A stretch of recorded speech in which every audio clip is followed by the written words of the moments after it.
pessoal, tudo bem com vocês? Eu me chamo Olivalda Lima, sou assistente social no IFB Campus João Pessoa. Desenvolvo um trabalho junto ao Departamento de Gestão e Desenvolvimento de Pessoas do campus, mais especificamente com promoção social e qualidade de vida no trabalho. Hoje eu tenho uma missão, trazer algumas reflexões a respeito de um tema que não é comum, mas é extremamente caro quando o assunto é qualidade de vida e bem-estar.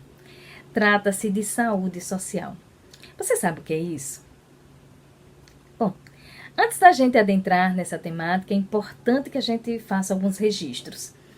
As contribuições que eu trago agora para vocês, elas se somam a outras e juntas elas compõem um projeto assim intitulado Saúde em Vídeo. Esse projeto ele foi pensado pelo Alexandro Monteiro Kramer, chefe do Departamento de Gestão e Desenvolvimento de Pessoas, e visa justamente compor alguns esforços no sentido de refletir a respeito das várias dimensões que compõem as dimensões de saúde integral, assim como os princípios norteadores do SUS. Dimensões essas que perpassam a condição psicológica, biológica, social e espiritual. Feitos esses primeiros registros, vamos às nossas reflexões. E eu parto de um pensamento de um grande escritor, consagrado escritor, autor, historiador da atualidade, que é o Leandro Carnal.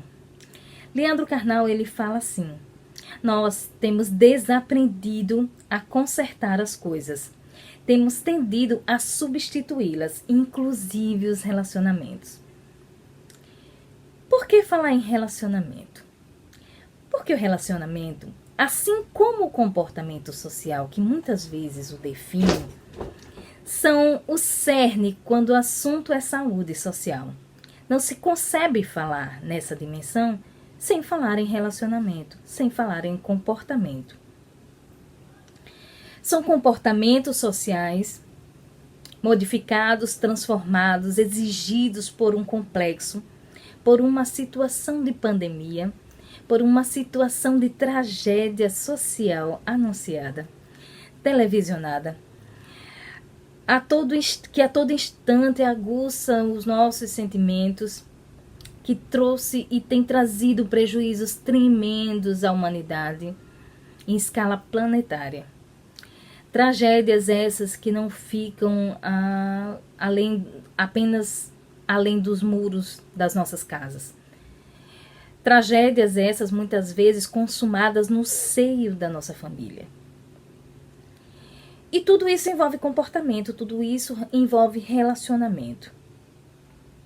Consertar é a palavra que deixo aqui. Mas a gente não consegue consertar se a gente não perceber. Se a gente não perceber, a gente não cuida.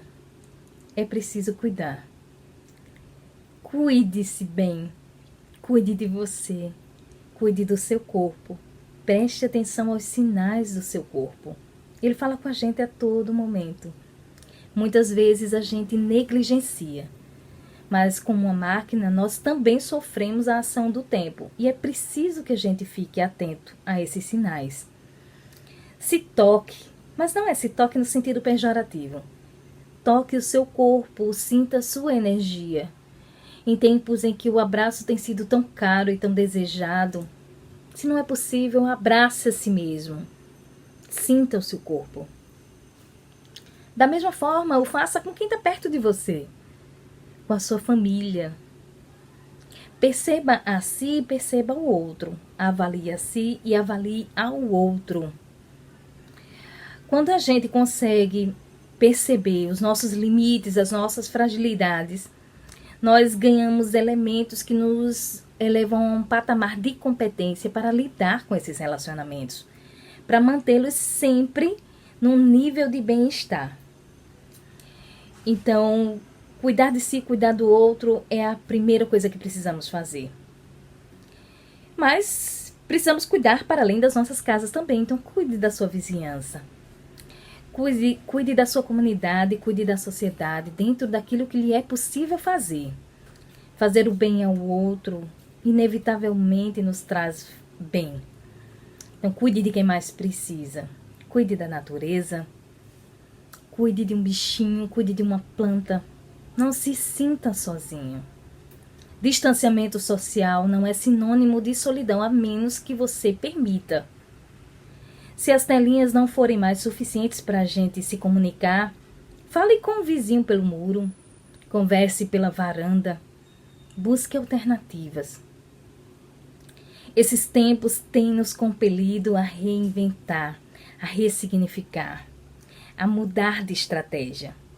Nós precisamos sim manter os bons relacionamentos, precisamos sim fazer as coisas como fazíamos antes, ainda que com bloqueio facial, ainda que com a necessidade de lavar as mãos constantemente, ainda que com a necessidade de manter certo distanciamento das pessoas, precisamos manter o bom convívio, precisamos manter o trabalho, desenvolver bem tudo aquilo que fazíamos antes.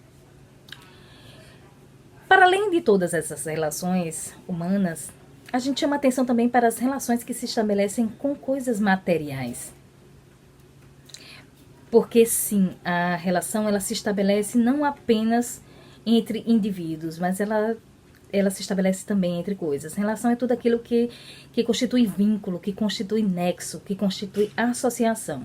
E aí a gente chama a atenção para algumas relações que são dadas nesses tempos, na verdade, que outrora eram tidas como moderadas, elas acabam se tornando exacerbadas nesses períodos.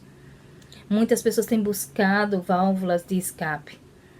Então, a relação que você estabelece com o álcool e outras drogas, a relação que você estabelece com os medicamentos, a relação que você estabelece com o sexo, a relação que você estabelece com o fumo, essas relações, elas precisam também elas precisam ser observadas.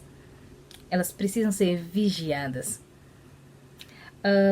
Muitas pessoas têm se tornadas adictas nesses períodos porque buscam justamente o consumo de medicamentos que causam letargia, por exemplo, como antialérgicos, anti-inflamatórios, analgésicos principalmente.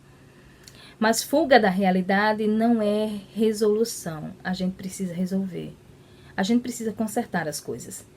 Mas se as coisas ficarem difíceis ao ponto de não terem mais consertos, busque ajuda. Busque ajuda com um colega, busque ajuda com um grupo de apoio, busque ajuda com um profissional especializado como um psicólogo. Busque ajuda com os órgãos de proteção. Eles sim estão funcionando. Os telefones são facilmente encontrados nas mídias. Denuncie, não se cale. Se tornar abusivo, procure ajuda. Se tornar, ou se é tóxico, se te causa sofrimento e dor, procure ajuda. Procure ajuda também com o Departamento de Gestão de Pessoas. Nós estamos com o nosso atendimento psicossocial através do Projeto Ninho, em pleno vapor. Eu e a Rossana Figueiredo teremos o maior prazer também em receber vocês, caso precisem. Bom, são essas as minhas dicas. Eu espero que tenha contribuído com algumas reflexões. Quero aqui agradecer as pessoas que estão por trás dessa produção, como o pessoal da comunicação social, o pessoal de audiovisuais e todos os profissionais que têm mandado o vídeo pra gente, alguns vídeos pra gente. Então, são essas as minhas colocações. Fiquem com Deus, um grande abraço e até a próxima.